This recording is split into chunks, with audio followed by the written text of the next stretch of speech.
નમસ્કાર બાળ દોસ્તો, જિલ્લા શિક્ષણ અને તાલીમ ભવન જૂનાગઢ પ્રેરિત સામાજિક વિજ્ઞાન વિષયના ઈ કન્ટેન્ટમાં આપનું હાર્દિક સ્વાગત છે।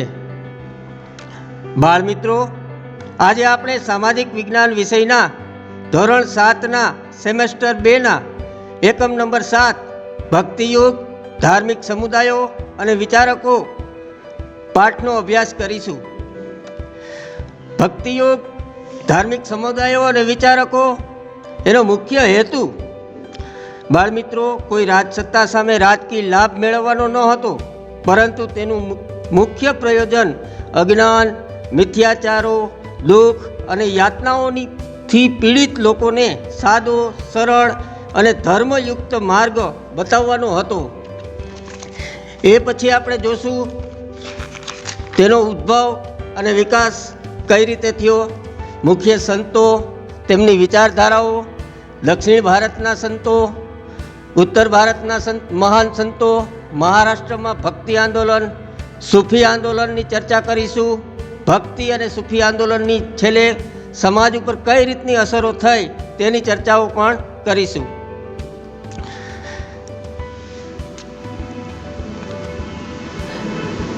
ભક્તિ આંદોલનનો મુખ્ય ઉદ્ભવ અને વિકાસ આપણે જોઈએ તો હિન્દુ મુસ્લિમ સાંસ્કૃતિક સમન્વય એ મુખ્ય હેતુ હતો। તમામ સંતો અને ફકીરો ધર્મ અને સંપ્રદાયની એકતામાં માનતા હતા। બધા ધર્મોનો સાર એક જ છે, બધાનું અંતિમ સત્ય ઈશ્વર છે। ઈશ્વર નિર્ગુણ, નિરાકાર અને અવર્ણનીય છે, એટલે જ સરળ ઉપાસના થઈ શકે, લોકો સમજી શકે તેવા સાદા અને સરળ ભાષામાં આ ઉપદેશ આપવામાં આવ્યો હતો। આપણે જોઈએ ઈશ્વર એક છે, નિર્ગુણ નિરાકાર છે, સામાજિક સમાનતા, બધા માણસો સમાન છે, જાતિભેદ, કોઈ પણ પ્રકારનો જાતિભેદ રાખવાનો નહીં, એવો આ આંદોલનનો હેતુ હતો। સરળ ઉપાસના, એ વખતે મૂર્તિ પૂજા અને કર્મકાંડનો ભક્તિ આંદોલનના મોટાભાગના સંતોએ વિરોધ કર્યો હતો। એનું કારણ હતું કે મૂર્તિ પૂજા અને કર્મકાંડને જ લોકો ભક્તિ સમજતા હતા, પણ સાદું અને સાચું આચરણ, ભક્તિમય જીવન એ મુખ્ય હેતુ હતો। સામાન્ય જનતાની સાદી ભાષામાં ઉપદેશ આપવામાં આવ્યો, જેને કારણે ખૂબ લોકપ્રિય થયું હતું। હવે એ વખતના મહાન આચાર્યો અને એનો વારસો આપણે જોઈએ તો મુખ્ય સંતોમાં પહેલા સંત તમે સ્લાઇડની અંદર જે ફોટો જુઓ છો એ આદિ શંકરાચાર્યનો છે। શંકરાચાર્યનું જન્મસ્થળ કાલડી, તેના પિતાનું નામ શિવગુરુ હતું, માતા અરિયંબા અથવા તો આર્યાંબા હતા। યોગદાન તો એને અદ્વૈત વેદાંતનો પ્રચાર કર્યો હતો। શંકરાચાર્ય એ દક્ષિણ ભારતમાં ધાર્મિક સુધારણાની શરૂઆત 8મી સદીમાં કરી હતી। શંકરાચાર્ય હિન્દુ ધર્મના મહાન પ્રચારકોમાંના એક હતા। તેમણે સમગ્ર ભારતમાં 4 મઠોની સ્થાપના કરી ભક્તિ આંદોલનને વેગવંતું બનાવ્યું હતું। એના પછી એક મહાન સંત રામાનુજાચાર્ય વિશે આપણે વાત કરીશું। લગભગ શંકરાચાર્ય પછી 250 વર્ષ પછી દક્ષિણમાં રામાનુજાચાર્ય થયા। સામાન્ય રીતે ભક્તિ આંદોલનની શરૂઆત રામાનુજાચાર્યથી થઈ એવું માનવામાં આવે છે। આ રામાનુજાચાર્યનું જન્મ સ્થળ પેરામ્બુદર હતું। પિતાનું નામ કેશવ, માતા કાંતિમતી। એનું યોગદાન ભક્તિ માર્ગનો સરળ ઉપદેશ, સામાન્ય રીતે એવું માનવામાં આવે છે કે ભક્તિ આંદોલનની શરૂઆત રામાનુજાચાર્યએ કરી હતી અને એમણે મોક્ષ પ્રાપ્તિનો સંદેશો પણ આપ્યો હતો। બાજુમાં તમે રામાનુજાચાર્યનો ફોટો પણ જોઈ શકો છો। હવે એ સમયમાં અલવાર અને નૈનાર સંતો બે વિભાગ પડી ગયા હતા। અલવાર સંતો હતા એ મોટાભાગે વૈષ્ણવ હતા, વિષ્ણુની ભક્તિમાં વિશ્વાસ રાખતા હતા, વિષ્ણુ ભગવાનને જે ભજન કરતા સંતો હતા એ બધા સંતો છે એ અલવાર સંતો કહેવાયા।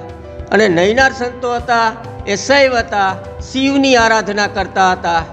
અને બંને પરંપરાઓમાં સામ્યતા એ હતી કે એકેશ્વરવાદમાં માનતી હતી અને જે ધાર્મિક આડંબરો કે ધાર્મિક ખોટા કર્મકાંડો હતા એનો એ બંને પ્રથા વિરોધ કરતી હતી. એ પછી ઉત્તર ભારતના મહાન સંતો વિશે વાત કરીએ તો ઉત્તર ભારતમાં જયદેવ અને ચૈતન્ય જેવા મહાન સંતો થઈ ગયા હતા. ચૈતન્ય મહાપ્રભુજીએ કૃષ્ણ ભક્તિના ગીતો રચીને બંગાળમાં હરિબોલનો મંત્ર ગુંજતો કર્યો હતો. એ પછી કબીર જાતે વણકર હતા. તે સંત રૈદાસ તેમના ગુરુભાઈ હતા. તેમણે બીજક નામનો કાવ્ય સંગ્રહ રચ્યો હતો અને નિર્ગુણ શાખાના તેઓ સંત હતા. ગુરુ નાનક પણ નિર્ગુણ શાખાના સંત હતા. શીખ ધર્મના સ્થાપક તરીકે આપણે એને ઓળખીએ છીએ. તમે ચિત્રમાં પણ જોઈ શકો છો. ગુરુ ગ્રંથ સાહેબ એનું ધર્મગ્રંથ શીખ ધર્મનો ગણાય છે. નિર્ગુણ શાખાના સંત હતા અને તેના શિષ્યો એટલે શીખ કહેવાયા. એ પછી ત્રીજું ચિત્ર આપણે તુલસીદાસનું જોઈએ છીએ. તુલસીદાસે સંસારી હોવા છતાં તુલસીદાસ છે એ યુવાનીમાં જ સાધુ બન્યા હતા. તેમણે રામચરિત માનસ અને વિનય પત્રિકા નામના મહાન ગ્રંથો રચ્યા હતા. વૈષ્ણવ ભક્તિ પરંપરામાં તુલસીદાસજીનું યોગદાન અદ્વિતીય છે. એ પછી નરસિંહ મહેતા વિશે આપણે વાત કરીશું. ઈસવીસન 1412થી 1480 સુધી એનું જીવનકાળ ચાલ્યો. મૂળ એ તળાજાના હતા. એ પછી જુનાગઢ સ્થાયી થયા હતા. સંસારી હોવા છતાં સંસારના રંગોથી તેઓ પર હતા. અને બાળ દોસ્તો આપણે પ્રાર્થનામાં ગાઈએ છીએ ને, વૈષ્ણવજન તો તેને કહીએ, એ આખું જે ભજન છે એ ભક્તિપૂર્ણ, એના સિવાયના પણ કેટલા બધા ભક્તિપૂર્ણ પદો અને સાહિત્યની એને રચના કરી. જાતિભેદ અને છૂતાછૂતનો એને પોતે વિરોધી હતા. તેમના પદો હતા એ પ્રભાતિયા તરીકે જાણીતા છે. પહેલાંના સમયમાં આપણે ઘણા સમય પહેલાં રેડિયોમાં અને ક્યારેક અત્યારે પણ રેડિયોમાં તમને નરસિંહ મહેતાના ભજન સાંભળવા મળતા હોય. કુંવરબાઈનું મામેરું, આ બધું તમે સાંભળ્યું જ હશે. નરસિંહ મહેતાના જીવનની વિશેષતા એ હતી કે તેઓ છૂતાછૂતથી જ્ઞાતિભેદથી પર હતા. એના મન હરિનું ભજન કરનાર એ હરિનો જન ગણાતો. એની એક પ્રખ્યાત પંક્તિ છે, ભલું થયું તે ભાંગી જંજાળ, સુખે બચશું શ્રી ગોપાળ. એવા નરસિંહ મહેતા. એ પછી કૃષ્ણ ભક્તિના મહાન સંતો કેટલાક થઈ ગયા, એના વિશે વાત કરીએ. એમાં ઉજ્જવળ નામ મીરાબાઈનું છે. મીરાબાઈ રાજપૂત રાજકુમારી મેળતા રાજવીના પુત્રી હતા અને તેના લગ્ન મેવાડના રાજ પરિવારમાં થયા હતા. નાનપણથી તેઓ કૃષ્ણ ભક્ત હતા. તેમના ગુજરાતી અને હિન્દી પદો ખૂબ જ પ્રખ્યાત છે. બાજુમાં સરસ મજાનું તમે મીરાબાઈનું ચિત્ર પણ જોઈ શકો છો. કૃષ્ણ ભક્તિમાં લીન હોય એવું સરસ મજાનું ચિત્ર આપણને દેખાય છે. એ પછી એક સંત સુરદાસ, જે વલ્ભાચાર્યના શિષ્ય, અંધ હોવા છતાં એને કૃષ્ણ પદો અને લોકપ્રિય ભક્તિ સાહિત્યની રચના કરી હતી. વ્રજમાં રહીને મોટાભાગે એને શ્રી કૃષ્ણના પદો રચ્યા હતા. હવે એવી રીતે મહારાષ્ટ્રની અંદર કેટલાક મહાન સંતોએ ભક્તિ આંદોલન કર્યું હતું. એમાંના એક એટલે સંત જ્ઞાનેશ્વર. મહારાષ્ટ્રમાં પંઢરપુરનું જે વિઠ્ઠલ મંદિર હતું એ ભક્તિ આંદોલનનું મુખ્ય કેન્દ્ર હતું. જ્ઞાનેશ્વર મહારાષ્ટ્રની મહાન વિભૂતિ હતી. માત્ર 15 વર્ષની વયે ભગવદ્ ગીતા ઉપર એને ટીકા લખી હતી, જે જ્ઞાનેશ્વરી તરીકે પ્રખ્યાત થઈ અને મહારાષ્ટ્રમાં ભક્તિ આંદોલનના શ્રી ગણેશ જ્ઞાનેશ્વરજીએ કર્યા. એવા જ એક બીજા સંત નામદેવ હતા. યુવાનીની અંદર તેઓ અધર્મના માર્ગે હતા, પરંતુ સાચી વાત સમજાતા સારા સંતનો સમાગમ થતા તેઓ ધર્મના માર્ગે વળ્યા અને મહારાષ્ટ્રના મહાન સંત તરીકે પ્રસિદ્ધ થયા. એ પછી સંત એકનાથ ઉચ્ચ નીચના અને નાત જાતના ભેદભાવનો વિરોધ કરતા હતા. તેઓ કહેતા કે સર્વજન સમાન છે, કોઈ જાતિ જ્ઞાતિનો કોઈ પણ પ્રકારનો ભેદભાવ ન હોવો જોઈએ. એ પછી એવા જ એક તુકારામના સ્વરચિત અભંગો ખૂબ જ પ્રખ્યાત છે. રામદાસજી છે અહીંયા તમે એકનાથનું ચિત્ર જોઈ શકો છો. રામદાસ પણ શિવાજીના ગુરુ હતા. સમર્થ રામદાસ આપણે શિવાજીના ગુરુ તરીકે વધારે એને ઓળખીએ છીએ. આધ્યાત્મિક અને સાંસારિક જીવનને જોડવાનો ઉત્તમ પ્રયાસ રામદાસજીએ કર્યો હતો. લોકોને ઉપદેશ આપવા માટે તેમણે દાસબોધ નામના સરસ મજાના ગ્રંથની રચના કરી હતી. એવી રીતે કેટલાક સૂફી આંદોલનો પણ ભારતની અંદર થયા. એમાં સૂફી આંદોલન એટલે ઇસ્લામના ધાર્મિક વિચારોની અભિવ્યક્તિ. તમે ચિત્રમાં પણ જોઈ શકો છો. ઈશ્વર અને મનુષ્ય વચ્ચેનો પ્રેમ સંબંધ સ્થાપિત કરવો એ જ સૂફી આંદોલનનો મુખ્ય હેતુ હતો. હવે સૂફી આંદોલન હતું એની મુખ્ય 4 પરંપરાઓ હતી. તમે ચિત્રની અંદર સરસ મજાના એક ધાર્મિક સ્થળનું પણ ચિત્ર તમે જોઈ શકો છો. મધ્યકાળના ભારતના ધાર્મિક આંદોલનોમાં સૂફી ચળવળનો પણ મહત્વપૂર્ણ સમાવેશ થાય છે. આ આંદોલનને હિન્દુ મુસ્લિમ સાંસ્કૃતિક સમન્વયને જન્મ આપ્યો. હિન્દુ અને મુસ્લિમ વિચારધારાઓને એક કરનારી કોઈ પ્રથા હોય કે કોઈ પરંપરા આવી હોય તો એ સૂફી આંદોલન છે. સૂફી આંદોલનની 4 પરંપરાઓ. પહેલી ચિશ્તી. અજમેરના મોઇનુદ્દીન ચિશ્તીએ ચિશ્તી પરંપરાની સ્થાપના કરી. કોમી એકતાનું ઉત્તમ ઉદાહરણ ગણાય છે.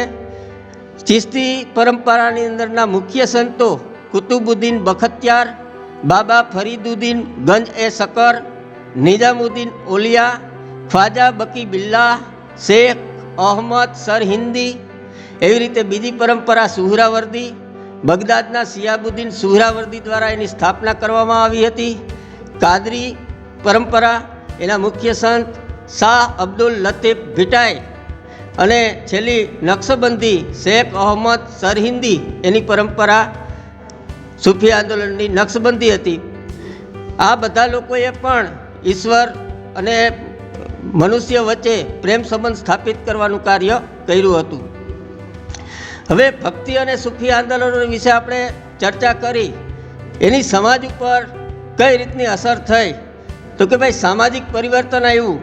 ધર્મનો સાચો અર્થ સામાન્ય ભાષામાં સમજાયો. લોકોને ઉપયોગી થયો. જાતિભેદ અસ્પૃશ્યતા સામે એક અવાજ ઉઠાવવાની વાત આ ભક્તિ આંદોલને કરી. ધાર્મિક સુધારણા તો કે નાની મોટી અંધશ્રદ્ધાઓ હતી એ સમયમાં. પછી કર્મકાંડ, માત્ર કર્મકાંડ એ જ ભક્તિ સમજતા હતા લોકો. એ બધામાં સુધારણા લાવી. મિથ્યાચારો સામે સંઘર્ષ કર્યો. સરળ ભક્તિ માર્ગ સમજાવ્યો. સાંપ્રદાયિક સમન્વય તો કે હિન્દુ મુસ્લિમ વચ્ચેના ભેદભાવ ઘટાડ્યા. કબીર જેવા સંતોએ સમન્વય પ્રસાર્યો. સાહિત્યિક યોગદાન.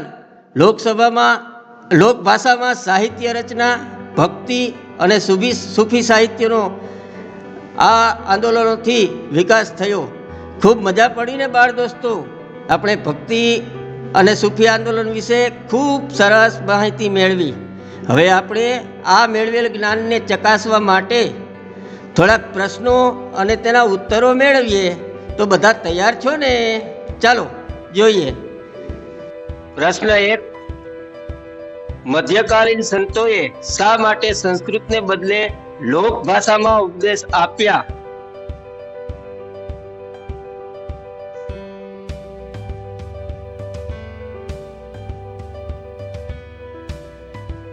તેમનો સાચો જવાબ આવશે લોક ભાષામાં જ્ઞાન લોકો સુધી સરળતાથી પહોંચી શકે. બીજો પ્રશ્ન જોઈએ. વૈષ્ણવ જન તો તેરે રે કહીએ પદ દ્વારા નરસિંહ મહેતા કયા મૂલ્યો પર ભાર મૂકે છે?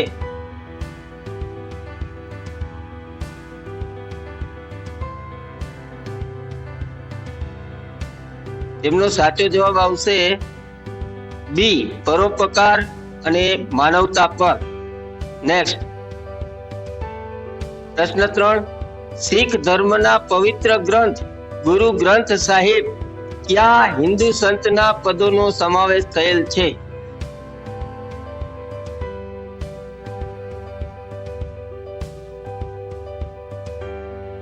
તેમનો સાચો જવાબ આવશે સી, સંત કબીર.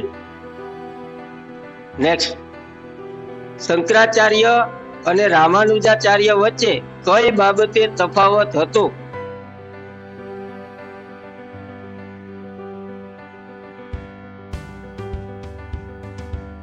અને તેનો સાચો જવાબ આવશે ઉપરના તમામ સાચા જવાબ છે. પ્રશ્ન 5, મીરાબાઈના જીવન પરથી કયો બોધ મળે છે?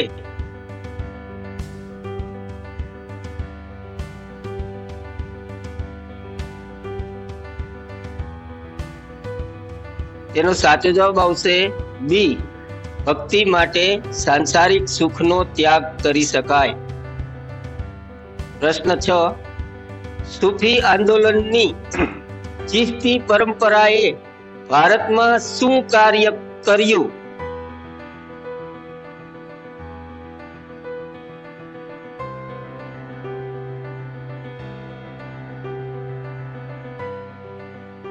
તેનો સાચો જવાબ આવશે ડી, હિન્દુ મુસ્લિમ સાંસ્કૃતિક સમન્વય સ્થાપ્યો.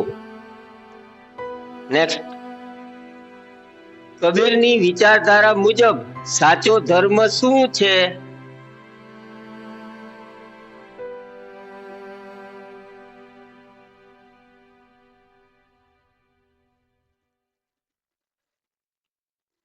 તેનો સાચો જવાબ છે સી, નિરાકાર ઈશ્વરની ભક્તિ અને માનવતા.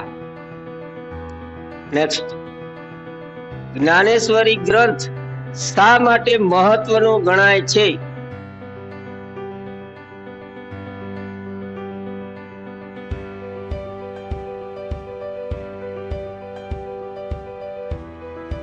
તેનો સાચો જવાબ આવશે ડી, તે શ્રીમદ ભગવદ ગીતા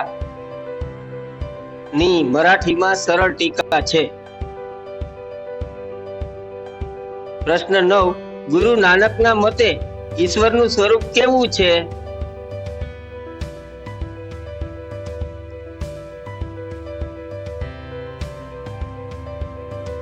તેમનો સાચો જવાબ આવશે સી, એક અને નિરાકાર સ્વરૂપે. સૂફી સંતોના મતે ઈશ્વર સુધી પહોંચવાનો સાચો માર્ગ કયો છે?